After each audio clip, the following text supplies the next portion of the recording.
underestimate the power of dua. But we have to now start thinking bigger.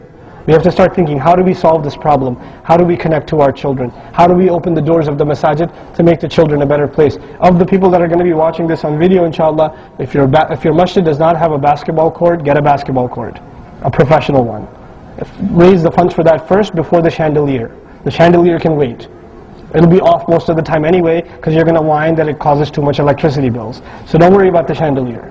Worry more about the basketball court. Worry more about the soccer field. Worry more about the sports facilities that the kids can come hang out with. And even if they don't come and pray, if they're just here, it's better than them being at the club.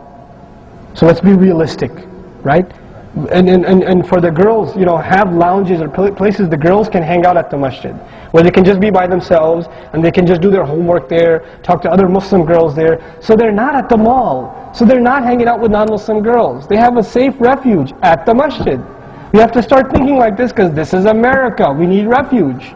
This is not Pakistan, because in Pakistan you would never think of, you know, somewhere to play at the masjid. Astaghfirullah. How can that be? But here, we have to draw them in. We have to. If we don't, where are they going to go?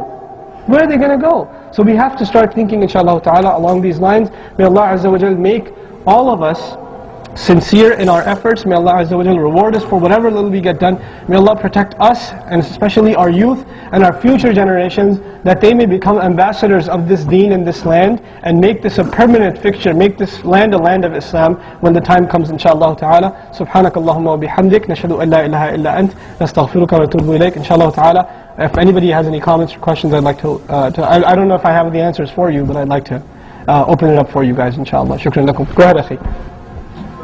Walaikum salam wa rahmatullah. You mentioned about separating the youth and stopping Yeah. them from using Facebook, any kind of those social networks, and they can take them to separate schools. And I agree with No, I don't say to have separate schools actually, but the rest of it I did say.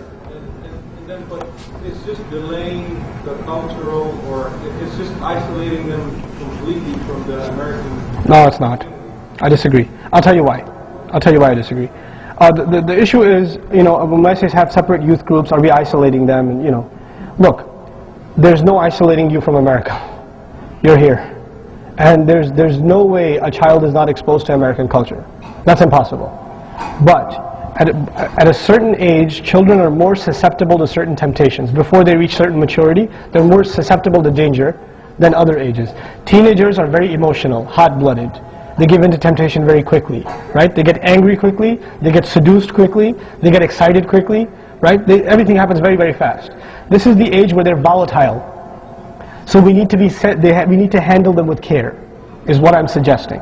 When they reach a certain age, then of course they have to be out in the real world. But if we took care of business at a certain age, then they should be responsible on their own.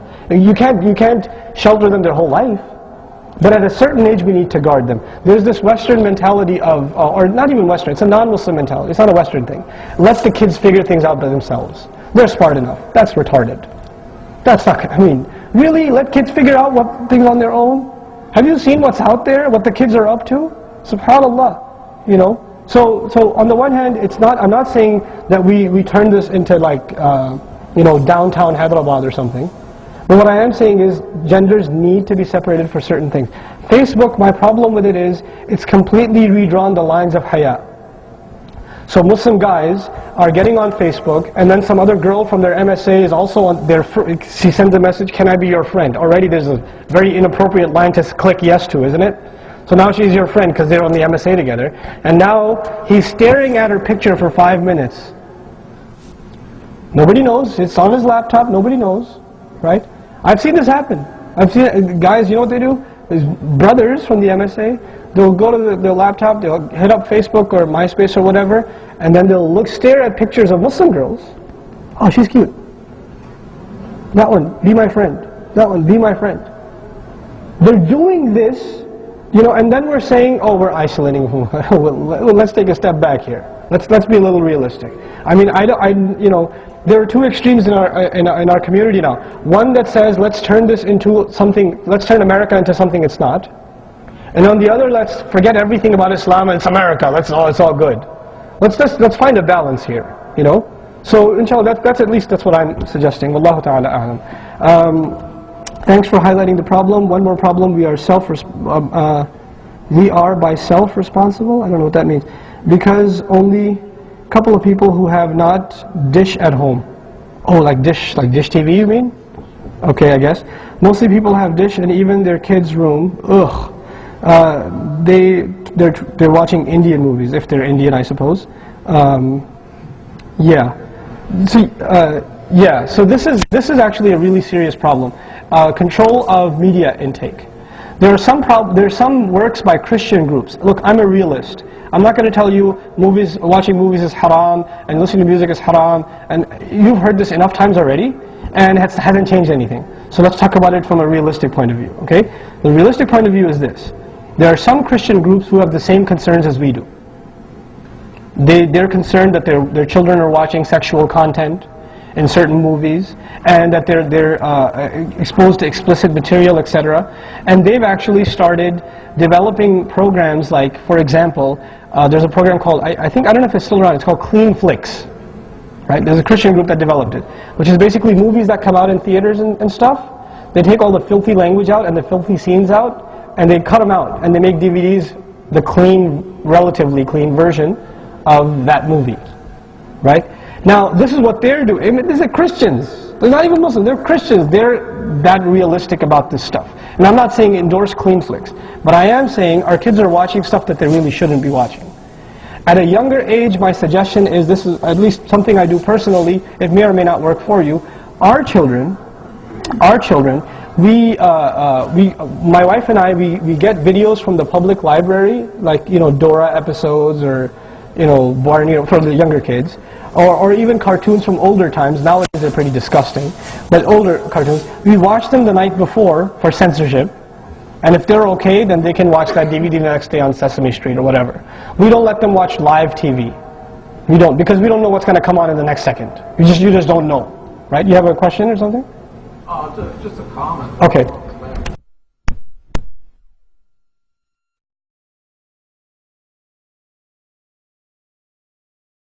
Just to comment on your Facebook and Twitter, I got an email from a professional group. They have warned parents, not our.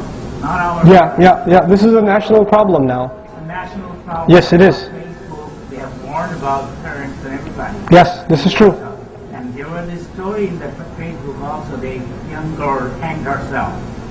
Yeah. You all know about it? The MySpace issue, yeah. Yeah, the MySpace. Yeah.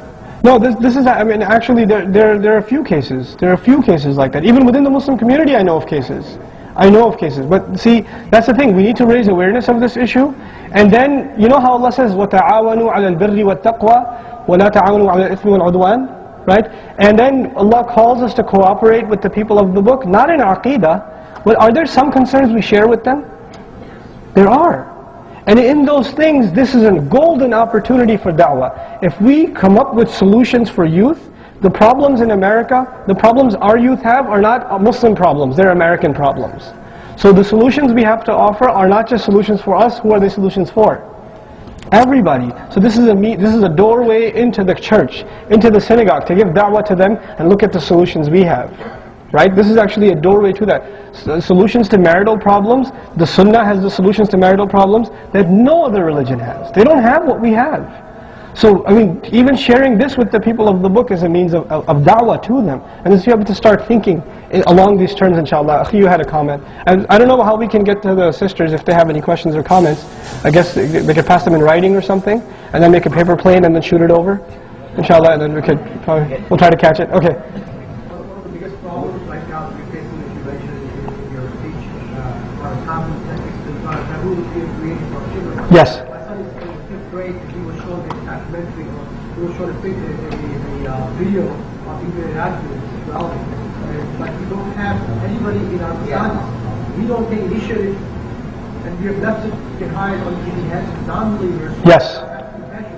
What do you suggest? How should we tackle this problem as far as non-believers are concerned? This is my suggestion. I said one of the key job openings in the Muslim community is what?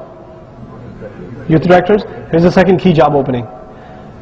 Muslim psychotherapists, psychologists, Muslim social workers, Muslim female pediatricians and male pediatricians that can give a health class to Muslim kids at the masjid.